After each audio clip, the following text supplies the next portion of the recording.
اعوذ باللہ من الشیطان الرجیم بسم اللہ الرحمن الرحیم النبی اولا بالمؤمنین من انفسہم وازواجہ امہاتہم۔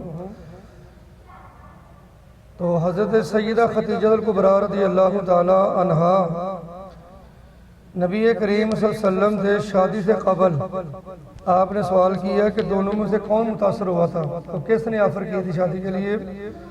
سیدہ خدیجہ الکبریٰ رضی اللہ تعالی عنہا اپنے کاروبار کے اندر مصروف تھیں، دور جاہلیت کے اندر آپ کا بزنس چلتا تھا، اور دور جاہلیت کے اندر جو لوگ تھے نبی کریم صلی اللہ علیہ وسلم کو صادق اور امین کہہ کر پکارتے تھے، اور نبی کریم علیہ السلام کا پیشہ بھی تجارت تھا۔ تو خدیجہ الکبریٰ نے سوچا کہ جو میرا مال ہے جو میں دوسرے ملک میں بھیجتی ہوں، یہ محمد رسول اللہ صلی اللہ علیہ وسلم یہ میرا مال بھی لے کے جائیں۔ تو نبی کریم صلی اللہ علیہ وسلم خدیجہ الکبریٰ کے تجارت کا مال لے کے ملک شام کی طرف روانہ ہوئے، اور خدیجہ الکبریٰ کے غلام جس کا نام تھا میسرہ، وہ اس نے ساتھ بھیج دیا۔ تو جب یہ مال فروخت ہوا تو اس مال کے اندر خدیجہ الکبریٰ کو منافع کافی ہوا تھا، چونکہ ہمارا ایمان ہے کہ ہمارا نبی صادق اور امین ہے۔ جو بھی مال کا منافع ملا تھا نبی کریم صلی اللہ علیہ وسلم نے لا کے بے عین ہی پیش کر دیا، تو منافع اس دفعہ کافی ہو چکا تھا۔ تو سیدہ خدیجہ الکبریٰ وہ اتنا متاثر ہوئی تو وہ کہنے لگیں، انہوں نے آفر کی، شادی کی، نکاح کا پیغام بھیجا۔ اچھا کر صاحب میں آپ کی بات ٹوک رہا ہوں اندر، آپ یہ بتائیں کہ جو حضرت خدیجہ کو پہلے زیادہ منافع ہوتا تھا کہ آپ صلی اللہ علیہ وسلم کی برکت کی وجہ سے زیادہ منافع ہونا شروع ہو گیا تھا؟ ہاں، جب سیدہ خدیجہ الکبریٰ کا مال نبی کریم صلی اللہ علیہ وسلم لے گئے تھے نا، اس وقت منافع زیادہ ہو گیا تھا، پہلے کی نسبت زیادہ ہو گیا تھا۔ یا یہ بھی ہو سکتا ہے کہ جو پہلے مال لے کے جاتے تھے اس میں شاید وہ ڈنڈی مار جاتے تھے، لیکن چونکہ ہمارا نبی صادق اور امین تھے، ایسا ہی ہے، انہوں نے تو ایسا کام نہیں کرنا تھا، بالکل ایسا ہی، تو اس لیے سارا منافع لا کے انہوں نے رکھ دیا تھا۔ تو یہ منافع دے کے وہ بہت متاثر ہوئے، اور انہوں نے پیغام نکاح بھیجا۔ نبی کریم صلی اللہ علیہ وسلم آپ نے فرمایا کہ نکاح تو کریں گے لیکن پہلے میں اپنے بڑوں سے مشورہ کروں گا، اپنے چاچاؤں سے۔ تو نبی کریم صلی اللہ علیہ وسلم نے اپنے چاچاؤں سے مشورہ کیا، اور ان میں سے حضرت امیر حمزہ جن کو ہم سید الشہداء بھی کہتے ہیں، ان کو ساتھ لیا، اور خدیجہ الکبریٰ کے والد جن کا نام تھا خویلد، ان سے جا کے ملے، ملاقات ہوئی، تو رشتہ ادھر جا کے ان دونوں کا طے ہوا، متاثر سید اور خدیجہ الکبریٰ ہوئی۔ ٹھیک ہو گیا، حضرت خدیجہ متاثر ہوئی تھی آپ صلی اللہ علیہ وسلم سے۔ تو جب حضرت خدیجہ آپ صلی اللہ علیہ وسلم نے نبوت کا دعویٰ کر چکے تھے، جب آپ کی حضرت خدیجہ سے شادی ہوئی کہ نبوت کا دعویٰ آپ نے بعد میں کیا تھا؟ اس میں یہ ہے کہ اس مختلف آیات ملتی ہیں۔ حضرت نبی کریم صلی اللہ علیہ وسلم اس وقت جو تھا نا وہ نبوت ہو چکی تھی، لیکن جو وحی تھی نا وہ خدیجہ الکبریٰ کی شادی کے بعد اس کا سلسلہ شروع ہوا، بعد میں سلسلہ شروع ہوا۔ جو روایت ملتی ہے زمبی لونی کو میرے اوپر کمبل اڑا دو۔ اور کار صاحب مجھے یہ بھی تھوڑا سا آگاہ کیجئے گا، ہمارے ناظرین کو بھی بتائیے گا کہ حضرت خدیجہ سے جب تک آپ صلی اللہ علیہ وسلم کا رشتہ رہا، حضرت خدیجہ زندہ رہی، ٹھیک ہے، حیات رہی، تو حضرت آپ صلی اللہ علیہ وسلم نے کسی اور سے نکاح نہیں تھا کیا کہ کر لیا تھا آپ حضرت خدیجہ کے دوران بھی؟ نبی کریم صلی اللہ علیہ وسلم اور خدیجہ الکبریٰ کی جو رفاقت تھی نا ظاہری، وہ 25 سال رہی، اور اسی دوران نبی کریم صلی اللہ علیہ وسلم نے کسی اور کے ساتھ شادی نہیں فرمائی۔ وہ کہتے ہیں حضرت خدیجہ سے محبت اتنی تھی کہ محبت کی وجہ سے شادی نہیں کی آپ نے؟ آج وہ شادی نہیں کی، لہذا اسی دوران آپ نے کسی اور کے ساتھ شادی کا ارادہ نہیں فرمایا۔ ٹھیک ہو گیا۔ اور حضرت خدیجہ کا عورتوں میں کیا مقام ہے؟ جس طرح کہا جاتا ہے جی جنتیوں کی سردار جو ہیں حضرت فاطمہ، ہاں، تو حضرت خدیجہ کا کیا مقام ہے؟ عورتوں کے اندر خدیجہ الکبریٰ کا مقام یہ ہے کہ نبی کریم صلی اللہ علیہ وسلم آپ نے فرمایا جنت کے اندر 4 عورتیں افضلیت رکھتی ہیں، یعنی کہ جنت میں 4 عورتوں کا مقام افضل و اعلیٰ ہے۔ ایک خدیجہ بنت خویلد، اور دوسری فاطمہ بنت محمد، تیسری مریم بنت عمران جو عیسیٰ علیہ السلام کی والدہ ہیں، اور چوتھی آسیہ زوجہ فرعون، لہذا یہ 4 عورتوں کا مقام نبی کریم صلی اللہ علیہ وسلم نے عطا فرمایا ہے کہ یہ جنت کی عورتوں کی سردار ہوں گی۔ یہ 4 عورتیں جنت کی عورتوں کی سردار ہوں گی، جی ماشاءاللہ۔ اور حضرت خدیجہ کا جو وصال تھا یہ کب ہوا تھا؟ یہ بھی ہمیں تھوڑا سا آگاہ کر دیں۔ سیدہ خدیجہ الکبریٰ رضی اللہ تعالیٰ عنہا کا وصال 10 رمضان المبارک ہوا اور ہجرت کے 3 سال پہلے ہوا۔ بعض روایات میں 5 سال پہلے لکھا جاتا ہے، لیکن زیادہ تر یہی کہ 3 سال پہلے، ہجرت کے پہلے آپ کا وصال ہوا۔ اور آپ کی قبر انور جو ہے وہ مکہ کے اندر ایک مقبرہ تھا جس کا نام تھا حجون، تو اس مقبرے کے اندر آپ کی قبر مبارک وہ بنائی گئی تھی۔ وہ مقبرہ بھی موجود ہے وہاں پر؟ ابھی موجود ہے۔ تو آپ کا وہ جو ہے تھا جنازہ کس نے پڑھایا تھا؟ جو مقام حجون ہے نا، جو جاتے ہیں نا مکہ میں عمرہ یا حج کے لیے، تو جنت مکہ کے اندر قبرستان ہے جس کا نام ہے جنت المعلا۔ یہ جنت المعلا کے ساتھ ہی مقبرہ ہے، اس کے ساتھ بڑا سا گیٹ لگا ہوا ہے اور گیٹ کے ساتھ ہی آپ کی قبر پاک ہے خدیجہ الکبریٰ۔ تو لیکن ڈاکٹر صاحب ہمیں لوگوں کو اتنا آگاہ نہیں کرتے، وہاں پہ ہم جائیں تو ہمیں پتہ ہی نہیں ہوتا ان مقامات کا۔ لیکن وہ لوگ زیادہ آگاہ کرتے بھی نہیں، کسی کے بارے میں آگاہ نہیں کرتے، وہ اس لیے کہ جو ہم لوگ ہیں جا کے پھر ان کی جو عزت تعظیم و توقیر کرتے ہیں، لیکن وہ لوگ اس کو برداشت نہیں کرتے۔ وہ لوگ ان کو برداشت نہیں کرتے۔ تو ہم لوگ جو جاتے ہیں وہاں پہ، کیونکہ کتنے ایسے مقامات ہیں جو مقدس مقامات ہیں جو ہمیں پتہ ہی نہیں ہے، جن صحابہ کے ہم قبریں دیکھنا چاہتے ہیں ہمیں پتہ ہی نہیں ہے کہ وہ کہاں پر دفنایا گیا ہے ان کو۔ آپ جنت البقیع کے اندر چلے جائیں، سیدہ فاطمہ الزہرا کی قبر انور ہے، عثمان غنی کی، دیگر صحابہ کرام کی، اصحاب بدر کی قبور ہے، لیکن وہاں پہ کوئی نشان نہیں ہے۔ نشان نہیں ہے۔ اچھا ڈاکٹر صاحب میں آپ سے پوچھ رہا تھا کہ حضرت خدیجہ کا جو جنازہ تھا وہ کس نے پڑھایا تھا؟ یہ بہت اچھا سوال کیا آپ نے دور حاضر کے مناسبت سے۔ نبی کریم صلی اللہ علیہ وسلم خدیجہ الکبریٰ کی عمر مبارک کل ہوئی ہے 65 سال۔ آپ کی عمر 65 سال کی عمر ہوئی، آپ کا وصال ہوا۔ تو جب آپ کی قبر مبارک کو کھودا گیا، نبی کریم صلی اللہ علیہ وسلم قبر انور کے اندر خود اترے اور دعائے خیر فرمائی اور آپ کو دفنایا گیا۔ جہاں تک تعلق کا جنازہ کا، تو سیدہ خدیجہ الکبریٰ کا جنازہ نہیں پڑھا گیا۔ کیوں نہیں پڑھا گیا؟ اس لیے کہ اس وقت جنازہ پڑھنے کا حکم نازل نہیں ہوا، اس تو لیے ایسے ہی دفنا دیا کرتے ہیں ایسے پہلے۔ دفنا۔ جس طرح وہ شراب کا حکم بھی بعد میں ہوا کہ آپ صلی اللہ علیہ وسلم کے ہوتے ہوئے پہلے شراب تو حلال تھی، لوگ پیتے تھے، لیکن وہ کہتا ہے کہ جب شراب آپ صلی اللہ علیہ وسلم نے منع فرمائی، جب حکم ہوا اللہ کا، تو لوگوں نے ایسے شراب پھینکی جیسے ندیاں بہتی ہیں، گلیاں ایسے بہتی تھیں۔ وہ مٹکے سب انہیں توڑ دیے تھے اور انہوں نے اس سے بالکل کنارہ کش ہو گئے تھے۔ اس وقت چونکہ شراب کی حرمت کا حکم نازل نہیں ہوا تھا، جب حکم نازل ہو گیا تھا تو پھر شراب استعمال حرام ہو گیا تھا۔ بہت شکریہ ڈاکٹر صاحب، یہ تھے حافظ سید عطاء المصطفیٰ جو کہ شان خدیجہ بیان کر رہے تھے۔ انشاءاللہ ہم لوگ اگلے پروگرام ملیں گے ایک نئے ٹاپک کے ساتھ۔ بہت شکریہ۔